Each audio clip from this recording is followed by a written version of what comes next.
pick it up and just want to get an update on the e-bike.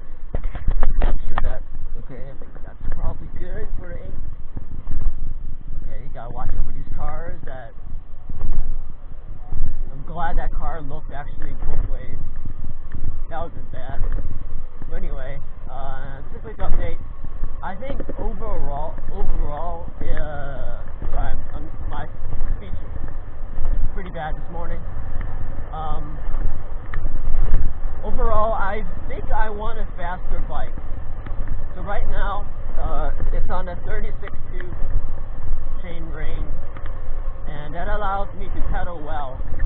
But it gives me only a top speed of like 33, depending on, if I'm with the wind or against the wind, whatever. And that just isn't fast enough. Also, there's a problem with, I'm not sure if it's the controller or just the gearing. This surging thing is really annoying. Yeah, it's getting to the point where I'm not going to sell this bike. Probably not going to sell it unless, I'm probably not going to sell it. But, yeah, I kind of want a better bike and something that's kind of all electric. I'm not sure if I'm gonna do it yet. It's gonna be a considerable investment, both in time and resources. So what I was thinking was a Lithium Titaniunate battery, LTO battery, 72 volts, 40 amp hours, basically 75-pound monster of a battery. But it's lithium titaniunate, which is a superior, which in terms of discharge is better and charging is better than lithium ion, but the specific energy density is way worse, hence the 75 pounds. And for the engine, and this comes from watching electric race technologies called ERT, probably one of the best I've seen on YouTube. He's using what's called an LR Big Block. It's a 5,000 or 6,000 watt rated mid-drive motor. Or in this case, it will be on the swing arm motor, just front of the swing arm on the frame motor. And yeah, he's been pulling like 50, 60 miles per hour, so probably like 30 miles top, like cruising speed on it, coupled with the LTO battery and then the extended life of, so 72 watts, 40 amp hours. That's going to be, what's that going to be? That's close to 3 kilowatt hours.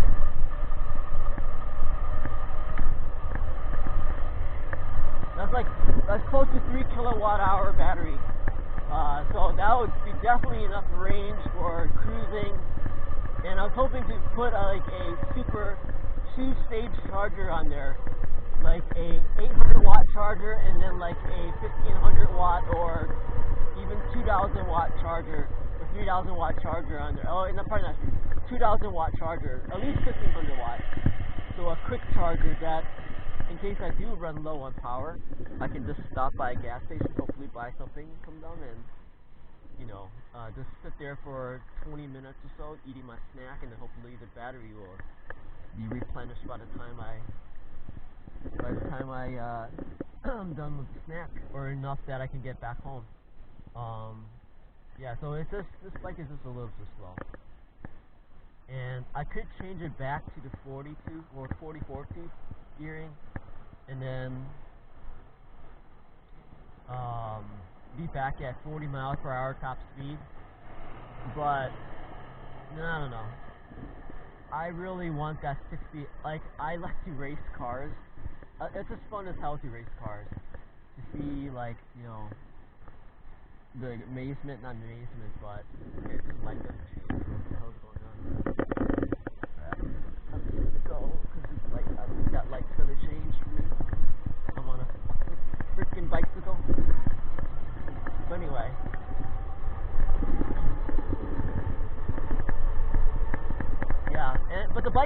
doing well. I did lose my rear light again because while I was riding, so that kind of sucked. This phone mount is actually has like vibrations or something, so I need to remove that or fix it or something like that because it's causing a lot of noise when I have the generator going. I don't have the generator going now actually, but when the generator is going, it is causing quite a bit of noise. So I need to remove that or replace it or something, or just keep the phone in my damn pocket. I was using the app before, but it's not really necessary. All I really need is a speedo. It's good to see what the actual amps are that I'm drawing, but not really necessary.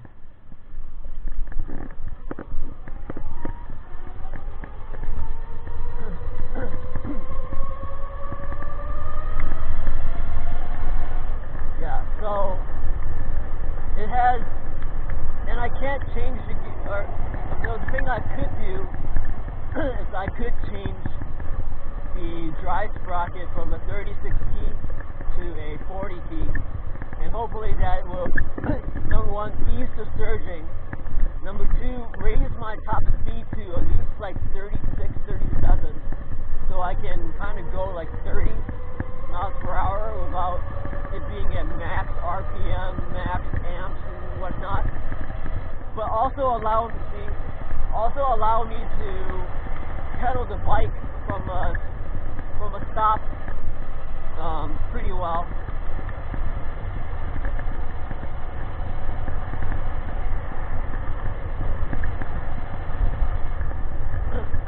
And then the LR big block is a left-hand drive, so it's not a mid-drive. The thing is massive. So this bike is gonna be like pretty much a motorized bicycle, or not motorized, but it's gonna be like a motorcycle pretty much. I'm gonna have to go full out, get like, basically professional wheels. Since it's left-hand drive, that needs to be 100% solid in terms of like. Yeah, this is a good bike, no doubt. There is that surging thing I need to fix. I'm not sure. So I emailed Six Bike Parts to see what they think. It might not be a gearing thing. It might not be the thing. So what I'm thinking is happening is, what is definitely happening is that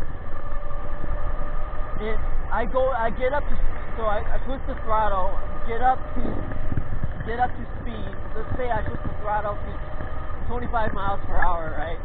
It goes up to 25 miles per hour, and then maybe it goes a little bit quicker than 25 miles per hour in terms of the RPM of the wheel speed, because I'm on a flat or slightly downhill or just wind or whatnot, or just the surge is a little bit, or the motor just goes a little bit faster before settling at 25. Then it would fall below 25, and because the torque on an electric motor is instant or linear or flat, pretty much it surges forward, like, it kind of goes like that, surges forward a little bit.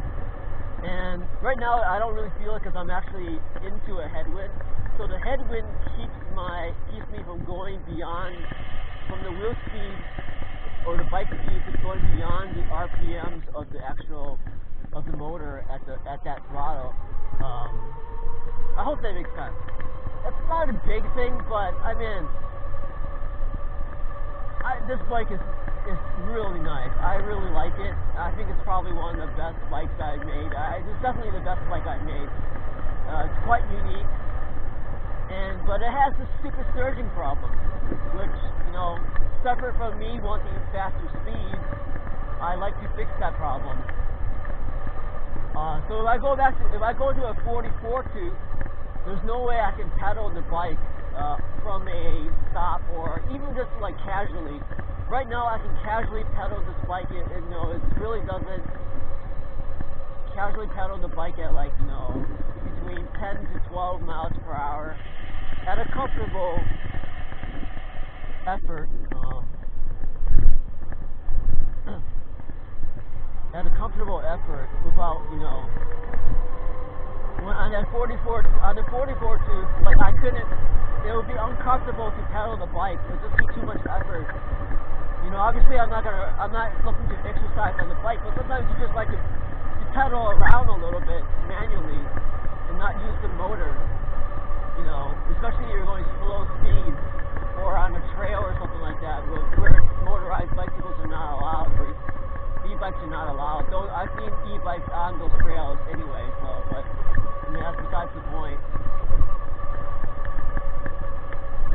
See, now you're a little feel surgery because you're kind of going up the hill, and it's really prominent once I get above 25 miles per hour, 24, 25 miles per hour.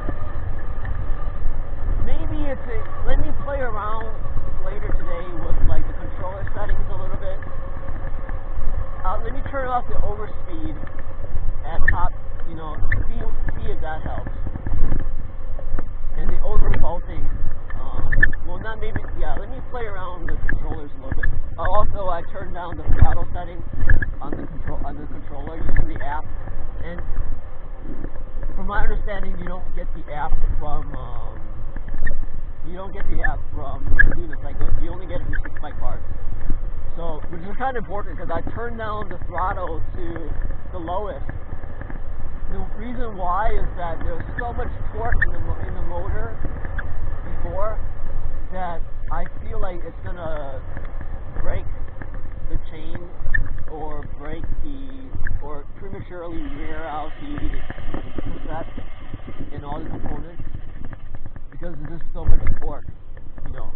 So now it feels much. So right now when it engages, the motor engages, it doesn't like just jolt me forward. Which I mean, like, yeah, this chain is really nice. This chain that I have, I mean, it's not really nice. It's a reliable chain, well stretched, well oiled, but you know, it's gonna break eventually. Especially like, I mean, I was doing before when I had settings on, I was actually doing small wheelies. This is a 100-pound bike with a rider, and it was doing wheelies on a bicycle chain. So you can imagine what kind of amount of, you know, torque pressure that's under. So that's why I turned down the throttle setting to the lowest. But anyway, that's the update on the bike.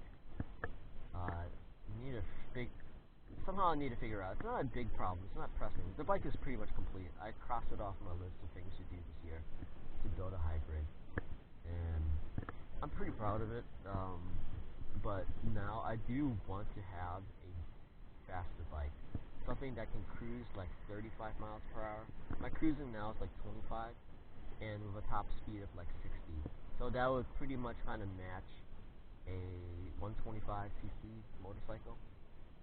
And I think the way to do that is to get the LR big block motor, which is the 5,000 or 5,600 watts is enough to get you to 60 miles per hour, 50 to 60 miles per hour top speed. And I want to try to use the 72 volt LTO chemistry because of the super fast charging. But it's going to be a big bike. It's going to be a bike that's probably closer to the motorcycle. Maybe I can try to register it as a motorcycle, I'm not sure. But it will definitely have pedals, just in case I run out of power. Yeah, 72 volt, 40 amp hour. There's also 30 amp hour versions, but I'm not sure if the size is the same. But if the size is the same, I would just go 40 volts, 40 amp hours, so I can 3 kilowatts of power. But the key difference between that and lithium ion is the charge rate. LTO can charge at an incredibly high. So basically, LTO is somewhere between a supercap and a lithium ion, and also it doesn't explode. Apparently, it does not explode. It never catches fire, so you don't have to worry about anything like that. It will be very difficult to do because obviously everything on the e-bike market now is geared towards lithium ion. But I'm up for the challenge. But only that depends. That's going to be